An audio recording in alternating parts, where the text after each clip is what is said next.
Hey there, if this is your first time on the channel and you want to learn everything there is to know about living in Smyrna Beach, Florida, you've come to the right place. My name is Matt Ecoff. I'm a local real estate expert. I've grown with my wife Rachel, and we're here to share everything from the best neighborhoods to the hottest spots around the country.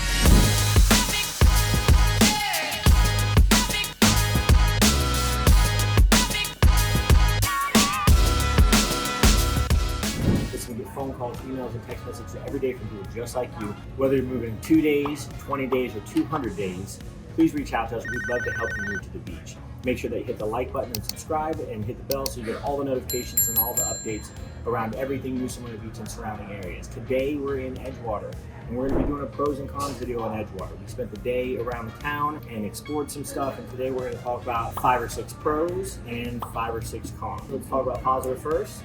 Yes, I want to talk about how close Edgewater is to the water and also how close it is to New Smyrna Beach. So Edgewater is, even though it's not beachside, it is running right across the Indian River Lagoon. So it's a big boating town, it's a big fishing town. Yeah, if you like water sports, it's definitely the place. But that's another pro, so sorry, we're jumping ahead. No, I mean, that's fine. I mean, because it's so close to the water, you're really close to New Smyrna Beach. You can, in some parts of it, if you're on Riverside, you can golf cart over there. You're a little bit further back, like in some of the other communities that we were definitely not golf cartable to anywhere, but really nice areas. Yeah, I mean, there's a lot of places in Edgewater that are closer to beachside New Smyrna Beach, to the beach itself, than there are in New Smyrna Beach. You know, if you're on the mainland, if you live in Venetian Bay or Coastal Woods or Sugar Mill Country Club, and we've done a lot of videos on those in the past. Check them out if you haven't seen them. If you live in one of those communities, you're farther away from the actual beach than you are in most of the areas in Edgewater, honestly, because Edgewater can get on US 1 pretty much anywhere and get right to. Heck, US 1 connects to Canal Street, and then Riverside Drive connects to Canal Street. So, like Rachel said, proximity to the beach and the ocean, definitely pro number 1. So, I would also say a pro, call it number 2, is the affordable cost of living.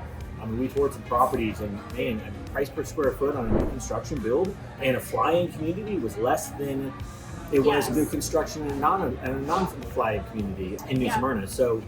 That's a big deal. So cost of living for sure, even though you're super close to New Smyrna, but we have a lot of retirees here, but cost of living for sure is probably number 2. If you want to be close proximity to the beach and have all of those activities available to you, but not pay beachside prices, Edgewater is like the perfect place to do that in. Yeah, I agree. And same thing with off-market stuff and teardowns and even land. There's still a lot of land opportunity in Edgewater. So affordability is definitely pro number 2. What about you were just talking about outdoor activities. You know, you were saying like the water sports stuff, which is, I mean, there are public places to put in your boat. Yes, there are. The river, on the Indian River. We drive past one of them, one of our videos, part of our driving tour water. But yeah, there's a lot of places to put in. If you live on Riverside Drive, most likely you have yourself with your own dock, so you'll have access there to have a slip. But yeah, outdoor activities, living, that's what Edgewater is about. I also noticed though in Edgewater that there's a ton, because it's such a big boating town and it is a big boating community, there's tons of places to store boats here.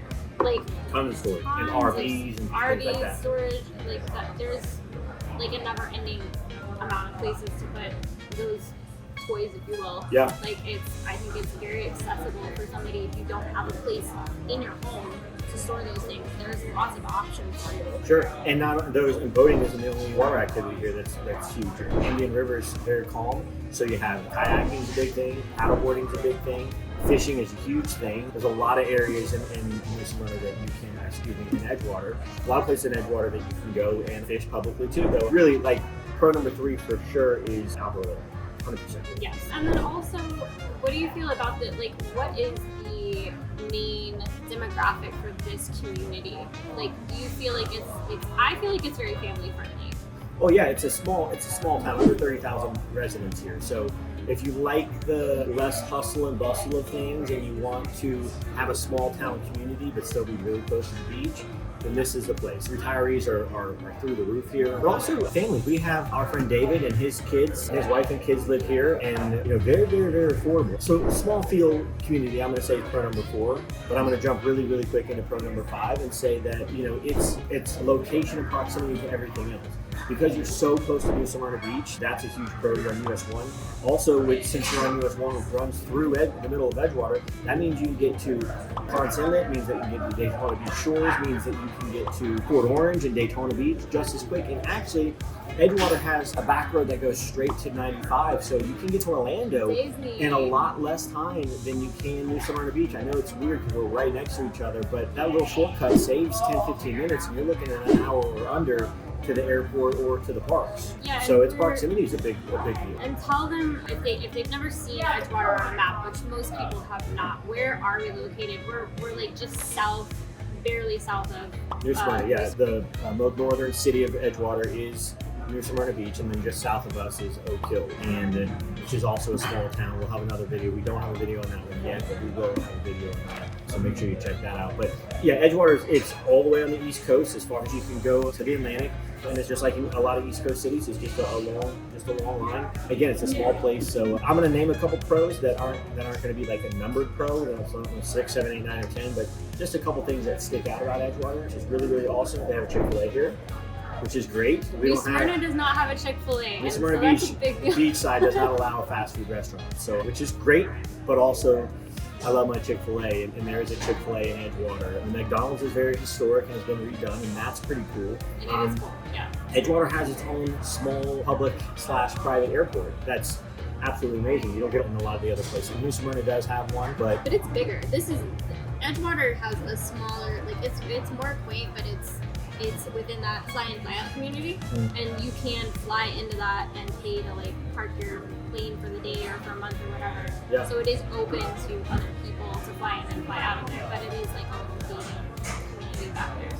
Yeah, and we have there's a good amount of shopping here. You don't have to go far. You have a Publix here, you have an Aldi here, you have a Winn-Dixie here, all three grocery stores, depending on which one you like. You have a mix of things. So it's like I said, it's a really small town, but it has a lot of amenities that some of the other towns that have 30,000 residents or under 30,000 residents do not have. Yeah. So another pro about Edgewater, we're talking about price points being a little bit lower, being able to have more opportunities here, but it's also a growing community. There's a new development, Parks at Edgewater, which we can maybe explore in another video. It's a newer master plan build community that's not too far, and it's all brand new homes. Lennar Homes, I think, built that one. Mm-hmm. And Massey is the one in the flying community, which is built by Platinum Builders, which I've worked with them before on some custom builds. So it's a growing community. You see a lot more stuff up and coming than coming down. Also, it's got one really huge pro, especially if you're in the boating world. Boston Whaler has a facility here. One of their largest in the nation, if not the largest in the nation. And that, I think, the is unsinkable a really cool boat. The unsinkable boat. I think that's a cool pro. Yeah, that's interesting for, just like a fun fact for people around here to know. I would say I don't know how much Boston Whalers normally cost or how much you can get them here, but I would guess that you probably could give yourself a deal getting it here because of all the shipping and all the other things. Don't quote me on that, but I would say try. If you're interested in buying a boat and you're going to be buying a boat and then moving here, maybe move here first and then shop the boats. If you want somebody to go shopping for boats with, let me help you out because I love doing that. Test drive it. I'll test drive it. I'll take it out for you. I'll take you to all the cool spots because we do know a lot of really great boating spots. Absolutely. Disappearing Island and some other places. I'll let you wash it because it's your baby, so you got to wash it and keep up with it. That's part of your responsibilities. No, Boston Whaler though is a huge. Huge. We'll drive by it and you can see the size of it. But that's great for the economics in the area because I think so, they're not going to stage themselves in somewhere that's going downhill. They're gonna have, and they're actually on the river out there. Yeah. So they take their facilities there, and then they can actually take their boats out and test them and stuff out on the water, which I think is really cool. Yeah, a lot of really good things about Edgewater. I have a lot of friends that live out here. I have some friends that live in some neighborhoods. I have some friends that I play tennis with that has a big piece of property that's got water and has water on it.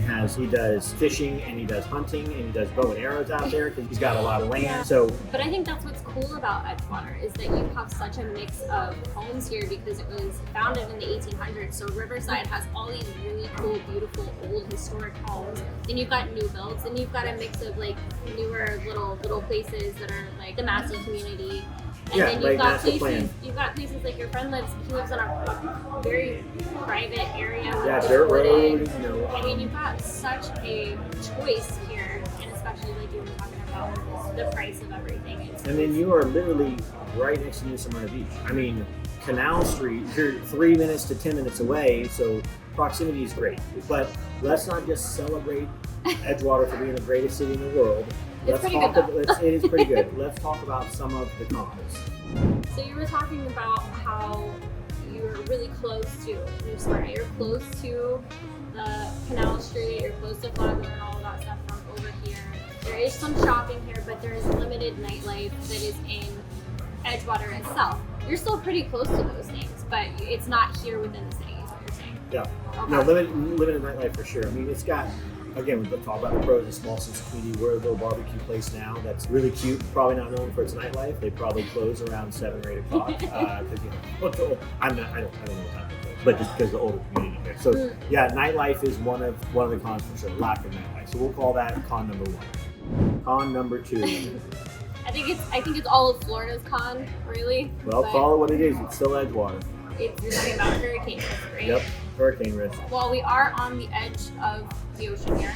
We're on the water, hence the name, and so we do have a heightened hurricane risk. You get a lot more, the closer you are to the water, the closer you are to being in a flood zone or being, not. And it's interesting because, we have high tide and low tide on the ocean, but it doesn't really, it doesn't really go that much higher or low. I mean, the tide does, it could be 20, 30 feet on as far as length goes, but not as far as height, except the river and the intracoastal does go higher. Yep. The ocean doesn't get 3 or 4 foot higher because then it'd be in the road sometimes, but it does, the rivers do get 3 or 4 foot higher. So there can be the hurricane and there can be the flood risk. Now, unless you're on Riverside Drive, on the east side of Riverside Drive, and you have a slab home, the chances that you're getting any kind of flooding is slim to none because it's so elevated. And the new constructions are elevated as well. Yeah, the new in the video that we did previously on Edgewater, there's a part where you can see the seawall that's built up around the home, how high the elevation is going to be just to start the slab part of the home. Yeah. I mean, that's the direction that a lot of homes are heading towards with building and construction now. So I feel like the flood risk thing is going to be more closer to mainland, like where you see some streets that are lower, and that's something that you can help somebody with. Well, on new construction too, you're going to have a lot of permits and things like that, and codes that you're going to be required to have, hurricane shutters and windows, and wind mitigation and things like that they're going to have to be covered. So you're doing new construction, you have nothing to worry about. But hurricanes are always a con. We're calling it con number 2 here. Debris is always a con. Hurricane cleanup is always going to be a con. It's just the nature of living in Florida. Mm-hmm. You know it's something that you're going to deal with. We're going to get wind, we're going to get rain, we're going to get storms. Yep. So con number 3 is going to be job market. Unless you're in specialty or you work for Boston Whaler, it's going to be a little bit more difficult here. So there's a lot of people that do commute. I know my really good friend David works at AAA and he has to go to Lake Mary every day. So that's probably about 45 minutes to an hour drive to get to Lake Mary. A lot of people are going to do that. However, you're still really close to the ocean and close to the beach, so you're commuting sometimes during the week, but it's not so bad. Yeah, I mean, I would sacrifice it. Yeah. So, but there isn't a lot of job opportunity here. Like I said, unless you're in specialty, unless you own a boutique or own a salon or own a restaurant or something like that, or a coffee shop. Not to say you can. There's a lot of churches here, so if you're a pastor, maybe this might be the place, but there's not a lot of job opportunities in Edgewater. That's a lot of the beach towns, honestly. I agree. A lot of beach towns. So, unless you're a real estate agent, but don't come to my area, stay out of my neck of the woods and you'll be fine. Otherwise, then you're going to have a problem. So con number 5. Just traffic. All the time. Just during tourist season. We just ended by Oktoberfest. We're in November now. Oktoberfest, you're going to get a lot of it because you have rollover from Daytona Beach. Yep. And they're gonna hit any hotel and motel around the area. I would say spring break, Daytona 500 for sure. Any kind of touristy season, you're going to feel it. And not so much in Edgewater, but if you have people that are coming in from Central Florida and they're coming in off 44 or they're coming in off 95, that's where you're going to feel it. So if you go for a day of shopping and you need to go to Port Orange to go to Super Target, and it's in the middle of spring break. You can give yourself 20 to 30 extra minutes to get back to Edgewater, where you wouldn't have to worry about that during the week or during the slow season, because there is no traffic during the work week or the slow season. But when it is busy, it's busy. It gets busy. And we have a bunch of different events that happen throughout the year. Spring break and in summer. I mean, the summer months, you are going to see an influx of people visiting Florida. The traffic is going to be a little abnormal. It's not going to be as much as Bike Week or Daytona 500 or But then Q4 and Q1, where you're October, November, December, January, February, March, you're gonna have snowbirds. Yeah. And they cause traffic because they drive slow. So love them to death, but sometimes they drive a little slow, Or just the and that influx could of cause people. some traffic. We just get more people during that winter time too. Yeah. Not as much as I don't think summertime, but you do get traffic during that. But honestly, I think overall the traffic isn't a huge issue in Edgewater just during the seasonal things that you're gonna run into. What about, there's not a ton of public transportation. Yeah, that's con number 6, or maybe 5. maybe 5 or 6. One of those. It's a con. It's a con though. There's not a lot of public transportation. You don't see a lot of buses or carpooling happening in Edgewater. And it's because it's a smaller town.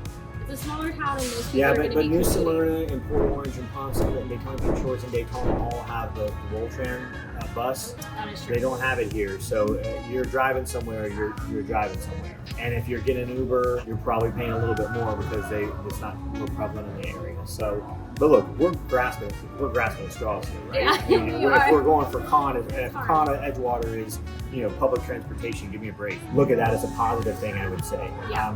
Overall, I really like this city. I really think that it's a great place. I think that if you're a retiree and you want to spend more money on a boat than you do on a house, that this is a fantastic place to be. I think that if you're a small family and beach life is important to you and you want to live by the beach, but you want to live on an affordable price, I think this is great. We didn't mention this as a pro with a number besides it, but the schools here are really good. Yeah. The schools are I did a search on niche.com and the schools average a B rating here between the high school, the middle school, and Chisholm Elementary School, and then you have New Smyrna Beach Middle School, and then you have New Smyrna Beach High School that you're going to if you're in Edgewater. So again, for small families that want to live on an affordable budget, be close to the ocean, have great schools. I don't know. Or maybe you don't, or maybe you want to be close to the ocean, but you don't want to be beachside. Maybe that's too busy for you. Maybe you want to be a little bit removed from the busier parts of town, and you like it to be a little bit quieter. Lonnie likes it quieter, and he's got a great set backyard and privacy. So I really feel like Edgewater is one of my favorite towns to go to. Yeah. A lot of outdoor activities, family friendly. Might not be a lot of transportation, but I think we can come and go.